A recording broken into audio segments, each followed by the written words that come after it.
Vikings Valhalla has finally arrived, and it's packed with parallels to its predecessor.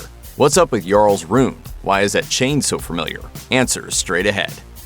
Kattegat was just a small port town when we first saw it in Vikings, but the former seat of Ragnar Lothbrok has grown into a bustling, multicultural center of trade by the time Vikings Valhalla begins, spreading from the shore of the fjord right up into the valley beyond. It is more beautiful than I ever imagined. It's a free city and the center of the Viking world in Norway, and as such, it needs to be protected. The location comes with natural defenses. Notably, the narrow entryway makes it difficult for a fleet of invading ships to enter.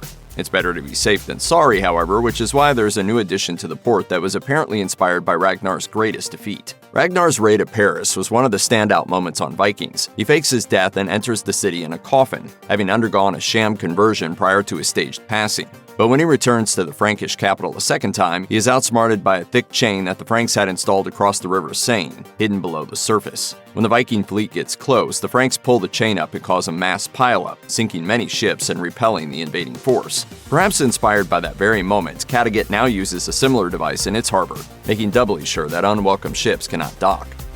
The chain device that foiled Ragnar and company when they returned to Francia was the brainchild of Rollo, the first Duke of Normandy and Ragnar's brother. Overlooked and underappreciated, Rollo decides to switch sides when the Franks come to him with an offer: defend Paris from further Viking attacks and he would be made a rich man. He is given land, which would become known as Normandy, and offered the hand of Princess Gisla, daughter of the Emperor Charles II. It's an uneasy union to begin with, but Gisla comes to trust and even love her Viking husband after he saves her beloved city from his own kind. In Vikings Valhalla, King Ethelred of England is married to a Norman woman, Queen Emma. When he dies, the defense of England is left to Emma, and she's forced to channel her inner Viking. As a member of her court remarks in a throwaway line that you might have missed, who better to defend England from the Vikings than the great-granddaughter of Rollo himself? I will deal with that. There are many parallels between the two. As Emma points out, she was a stranger to England when she arrived, but was able to master the language and gain the trust of the people. Rollo would no doubt be proud of his great-granddaughter, who proves herself to be a real survivor over the course of the first season.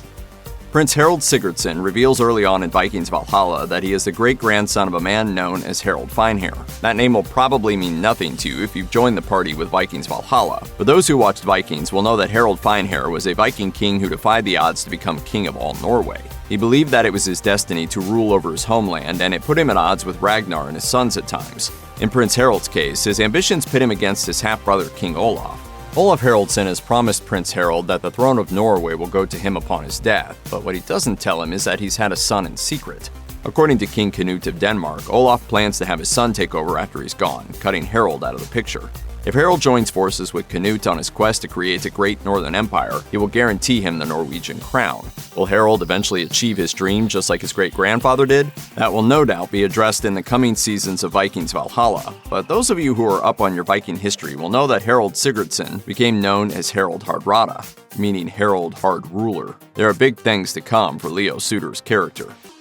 Both Harald Sigurdsson and Olaf Haraldsson are Christian Vikings, though the latter is far more stern in his beliefs, with little patience for the old pagan ways. However, he pales in comparison to Jarl Kåre, a zealot who wants to wipe away the old gods completely. He's absolutely ruthless when it comes to spreading the word of Jesus Christ, brutally murdering any pagans he comes across. When we see his backstory, the reasons for his warped worldview become crystal clear.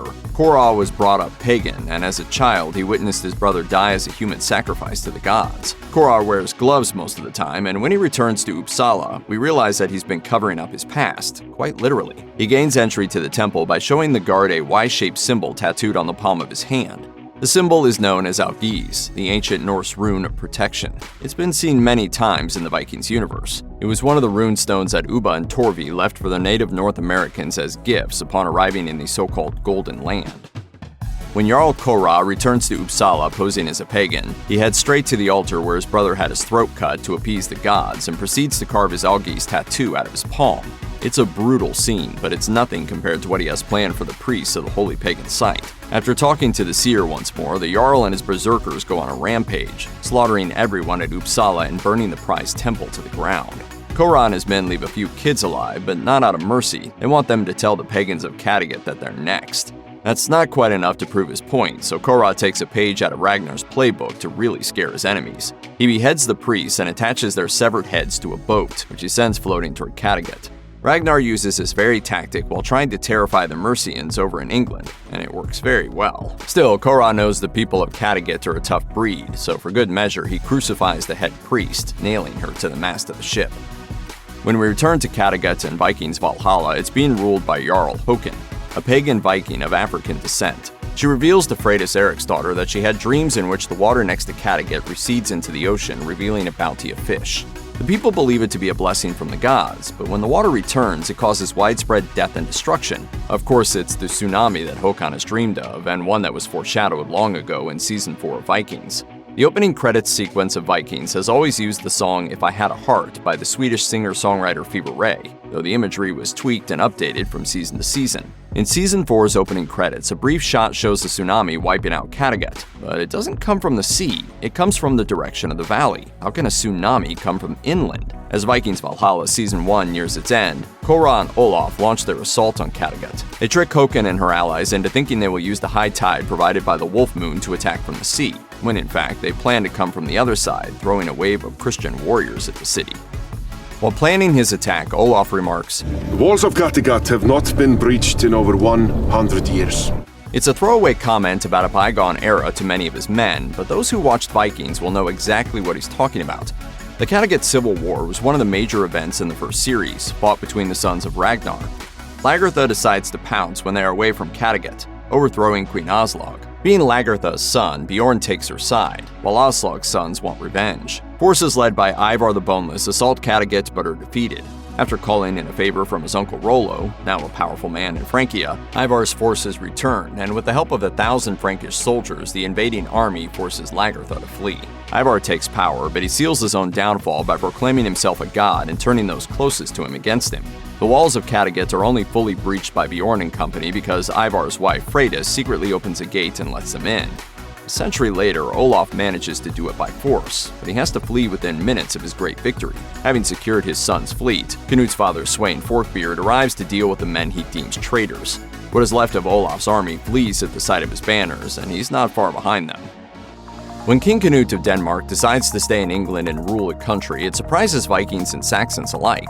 He needs the wealth of England to make his great northern empire a reality, which is why he decides to keep Edmund, the recently crowned replacement for the late King Æthelred, as a puppet to control the problematic English nobles. But before he gets to politics, he needs to know that all 11 nobles are serious about their commitment to him, so he has 11 gallows erected. He then sends Earl Godwin to fetch the nobles who have been locked away.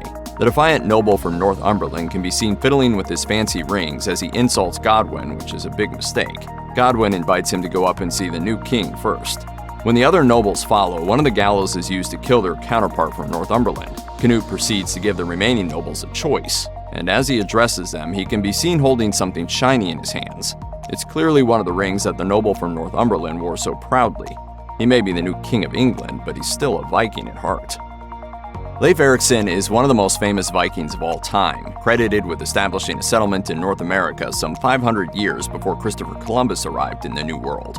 At the beginning of Vikings Valhalla, however, Leif still lives in the considerable shadow of his father. Leif the Red is a notorious murderer who was banished from Norway and then from Iceland for his crimes, forcing him to make a home on Greenland.